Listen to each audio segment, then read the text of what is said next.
Bună dragi urmăritori! Bun venit pe canalul nostru! Te afli la adresa potrivită, unde poți accesa instantaneu cele mai recente știri. Ieșirea emoționantă a lui Halil Ibrahim i-a lăsat pe toți fanii actorului într-o stare de șoc și curiozitate, mai ales după recentele sale declarații în care și-a adresat deschis sentimentele cu privire la o situație personală care, după el, a fost greu de acceptat.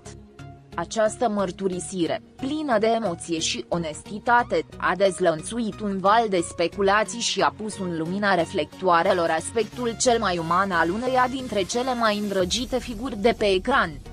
Deși Halil Ibrahim a fost întotdeauna cunoscut pentru că este rezervat în ceea ce privește viața sa privată, cuvintele sale recente au scos la iveală o luptă internă pe care mulți o consideră o reflectare a presiunii și a așteptărilor la care se află, atât profesional, cât și personal. Totul a început în timpul unui interviu în care a fost întrebată despre numeroasele zvonuri care au circulat în jurul vieții ei amoroase și a relațiilor cu anumite persoane apropiate. Halil Ibrahim, vizibil inconfortabil la început, a decis să nu ocolească întrebarea, optând în schimb să-și împărtășească gândurile direct.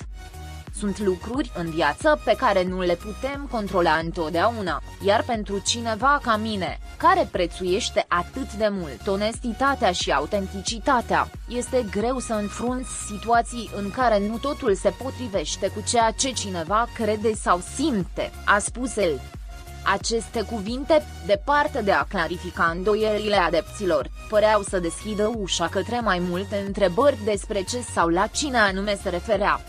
Ceea ce a atras cel mai mult atenția a fost atunci când Halil Ibrahim a vorbit despre ceea ce el a descris drept acea relație, o frază care a fost interpretată în mai multe moduri de adepții săi și de presă.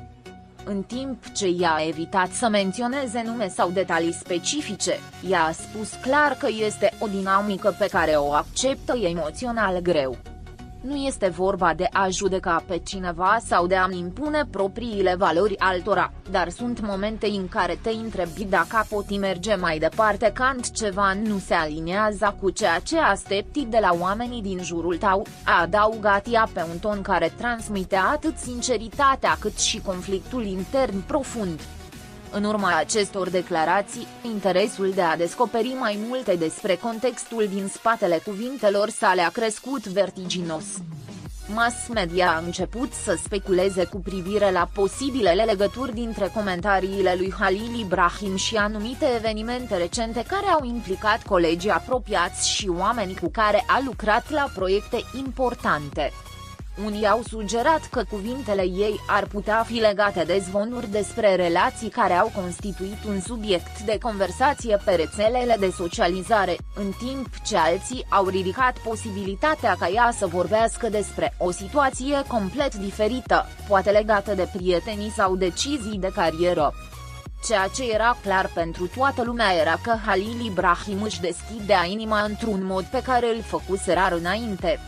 Pentru un actor care a reușit să-și construiască o carieră bazată pe respect, dăruire și talent, această etapă de vulnerabilitate a fost primită cu un amestec de admirație și îngrijorare din partea fanilor săi. Mulți au apelat la rețelele de socializare pentru a-și exprima sprijinul, subliniind cât de important este ca personaje publice precum Halil Ibrahim să-și împărtășească emoțiile și să arate că în spatele faimei se află și oameni cu propriile lor lupte și provocări. Într-o a doua apariție publică, de data aceasta la un eveniment caritabil, Halil Ibrahim a fost din nou întrebat despre această problemă și, deși răspunsul său a fost mai scurt, a fost totuși revelator. Uneori viața te pune în situații în care trebuie să te decizi între ceea ce simți și ceea ce simți bine.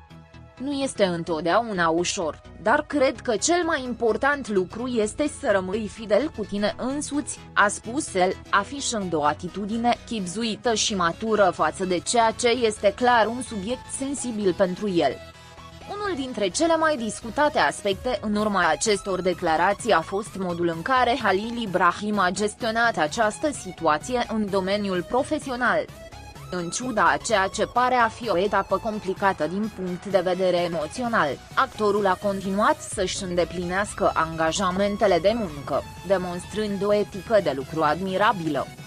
Costarurile și echipa de producție au vorbit despre profesionalismul și dăruirea lui, menționând că, chiar și în cele mai dificile momente, Halil Ibrahim depune întotdeauna cel mai bun efort în fiecare proiect. Cu toate acestea, unii au observat o schimbare în comportamentul lui, descriindu-l ca fiind mai introspectiv și mai rezervat în comparație cu trecutul. Pe măsură ce speculațiile în jurul declarațiilor lui Halil Ibrahim continuă să crească, la fel crește și interesul pentru proiectele sale viitoare. Mulți fani cred că capacitatea ei de a se conecta cu personajele ei ar putea fi influențată de emoțiile pe care le trăiește în acest moment. Pentru un actor cunoscut pentru capacitatea sa de a transmite emoții profunde și autentice pe ecran, această perioadă de introspecție personală ar putea duce la spectacole și mai puternice și memorabile. În paralel, relația lui Halil Ibrahim cu adepții săi a căpătat un nou sens.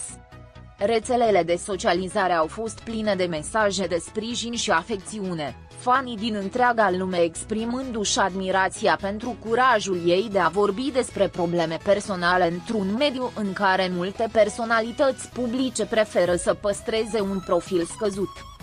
Unii și-au împărtășit chiar propriile experiențe emoționale și provocări, creând un spațiu de conexiune și empatie care transcende relația tipică dintre o celebritate și publicul lor.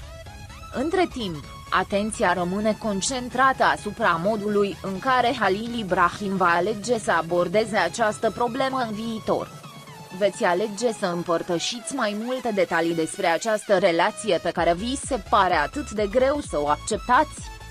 Sau mai degrabă ai lăsat declarațiile lor să vorbească de la sine și să te concentrezi pe a merge mai departe cu viața și cariera ta?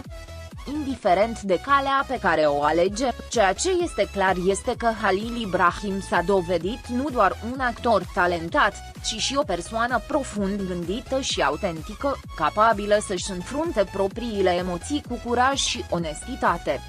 În cele din urmă, acest episod din viața lui Halil Ibrahim ne amintește că până și cele mai admirate și de succes figuri se confruntă cu momente de îndoială și conflict. Și deși viitorul rămâne incert, un lucru este cert. Halil Ibrahim va continua să fie o sursă de inspirație pentru toți cei care prețuiesc autenticitatea și integritatea, atât pe ecran, cât și în afara acestuia. Capacitatea sa de a-și transforma experiențele personale într-o sursă de învățare și creștere este, fără îndoială, unul dintre motivele pentru care rămâne o figură atât de iubită în lumea divertismentului. Pascali